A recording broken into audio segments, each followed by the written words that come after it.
الحمدللہ رب العالمین والعاقبۃ للمتقین الصلاۃ والسلام علی سید الانبیاء والمرسلین وعلی آلہ واصحابہ اجمعین۔ صدیم اسلامک وظائف چینل میں خوش آمدید۔ میرے پیارے ساتھیوں، جو بھی نئے ساتھی آئے ان سے گزارش ہے کہ وہ چینل کو ضرور سبسکرائب کر لیں تاکہ میری ہر ایک ویڈیو آپ کے پاس جلد سے جلد پہنچ سکے، اور ویڈیو کو لائک اور شیئر بھی ضرور کر دیا کریں تاکہ آپ کے شیئر کرنے سے، آپ کے لائک کرنے سے اگر کسی کا بھلا ہو جائے تو آپ کا بھی اس نیک کام میں حصہ ہو جائے گا۔ میرے ساتھیوں، آج آپ کی خدمت میں رجب المرجب کے حوالے سے ایک وظیفہ ہے، قرآن مجید کے ایک سورہ کے بارے میں۔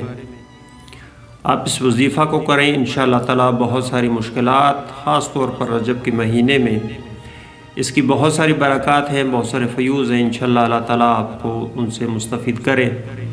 تو میرے ساتھیوں، ہر انسان جو یہاں دنیا میں آیا ہے وہ اپنا رزق، اپنی موت، اپنی زندگی کے دن، ان تمام معاملات کو لے کے آیا ہے۔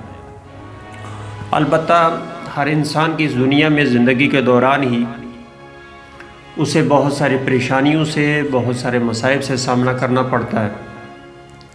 تو اس کی وجہ تو یہی ہے کہ ہم اللہ تعالیٰ کی ذات سے دور ہو چکے ہیں۔ اللہ تعالیٰ سے قربت اختیار کرنی چاہیے اور اللہ تعالیٰ کی طرف رجوع کرنا چاہیے، کیونکہ اللہ تعالیٰ پکار انہی دلوں کی سنتا ہے جو اس کی طرف رجوع کرنے والے ہوتے ہیں۔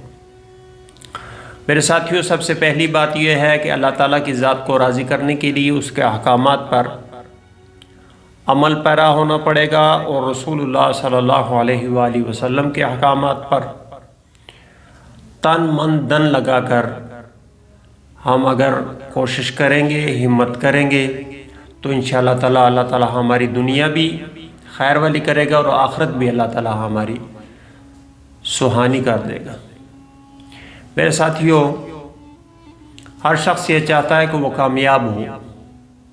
اصل کامیابی تو یہی ہے کہ اللہ تعالیٰ کی طرف رجوع کیا جائے، اللہ تعالیٰ کے احکامات کی طرف پلٹا جائے، اور اس میں پہلی سیڑھی یہی ہے کہ انسان باقاعدہ 5 وقتہ نمازی ہو۔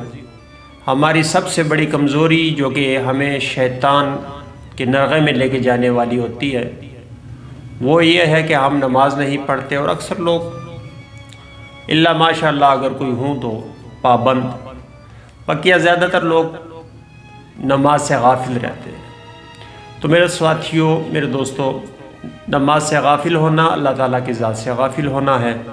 تو اس لیے چاہیے تو یہی کہ نماز کو بالکل نہ چھوڑا جائے۔ اس کے علاوہ بھی جو کچھ کام ہے وہ انسان کو مصائب اور مشکلات اور پریشانیوں سے جو بچانے والے ہیں وہ ہے قرآن مجید کے روزانہ کی سطح پر تلاوت کرنا، استغفار کم سے کم 100 مرتبہ روزانہ کرنا، اس کے بعد رسول اللہ صلی اللہ علیہ وسلم کی ذات مبارکہ پر درود شریف روزانہ ایک مخصوص تعداد میں 50 ہو، 100 ہو، 1000 ہو، جتنی آدمی کی ہمت ہو وہ پڑھے۔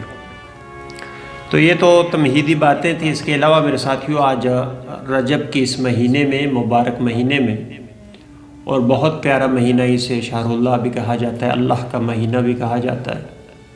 تو میرے ساتھیوں، اس اللہ کے مہینے میں اللہ تعالیٰ کی عبادات بجا لانے کے ساتھ ساتھ اگر کوئی مخصوص عمل اختیار کیا جائے، خصوصاً قرآن مجید کے دل کو اگر استعمال کیا جائے روزانہ کی بنیاد پر، تو یہ بہت پیارا وظیفہ ہے۔ اس وظیفہ کو آپ کیجئے۔ رجب المرجب میں روزانہ اگر قرآن مجید کی سورہ یاسین آپ تلاوت کریں، اور صبح فجر کی نماز کے بعد آپ نے سورہ یاسین کی تلاوت کرنی ہے، اور انشاءاللہ تعالیٰ یہ پورا مہینہ آپ نے اس کو جاری رکھنا ہے۔ اس کا ایک فائدہ تو یہی ہوگا کہ روزانہ کی بنیاد پر آپ قرآن مجید سے جڑ جائیں گے، قرآن مجید کی روزانہ تلاوت ہوگی، اور خصوصاً قرآن کے دل سورہ یاسین کے تلاوت۔ تو انشاءاللہ تعالیٰ اللہ تعالیٰ کے فضل و کرم سے اس وظیفہ کو آپ اختیار کیجئے، اور رجب کے حوالے سے اس کی بہت سارے آزمودہ اور مجرب فضائل لوگوں نے دیکھے ہیں اور کیے، اور ہر حاجت کے لیے، اور خصوصاً رزق کے معاملات کے لیے، پریشانیوں کو دور کرنے کے لیے، رکاوٹوں کو دور کرنے کے لیے اس کا عمل کیا جاتا ہے۔ میرے ساتھیوں، اس پورے مہینے میں آپ نے روزانہ ایک مرتبہ صبح نماز فجر کے بعد سورۃ یاسین شریف کا ورد کرنا ہے، اس کا وظیفہ کرنا ہے۔ اس کے بعد آپ نے دعا کرنی ہے اللہ تعالیٰ کی بارگاہ میں۔ تو انشاءاللہ تعالیٰ نیت کر لیں، اللہ تعالیٰ کی طرف رجوع کیجئے، اس کی بارگاہ میں اپنے ماتھے کو ٹیکیے اور رسول اللہ صلی اللہ علیہ وسلم کے احکامات کی روشنی میں اللہ تعالیٰ کی عبادات اور اللہ تعالیٰ کے احکامات پر عمل پیرا ہو جائیے۔ تو آئندہ میرے ساتھیوں کسی اور وظیفے کے ساتھ آپ کی خدمت میں حاضر ہوں گا، تب تک کے لیے مجھے اجازت دیجیے۔ خدا حافظ۔